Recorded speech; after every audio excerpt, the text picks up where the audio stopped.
Suzhou Pharma daily delivery continues. Today, air-cooled air conditioning units were sent to Thailand. Our business is as hot as the weather. Let's learn about the working principle of HVAC air conditioner. The compressor inhales the low-pressure and low-temperature refrigerant vapor, and compresses it into high-pressure and high-temperature vapor. The high-pressure and high-temperature refrigerant vapor carries out heat exchange with the external air in the condenser, releases heat and cools, and becomes a high-pressure and low-temperature liquid. The high-pressure and low-temperature liquid passes through the expansion valve, the pressure drops sharply, and the temperature also drops, becoming a low-pressure and low-temperature gas-liquid mixing state.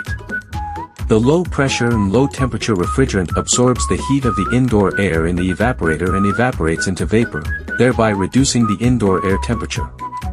After the completion of this cycle, the low-pressure and low-temperature refrigerant vapor is once again inhaled by the compressor, starting a new refrigeration cycle.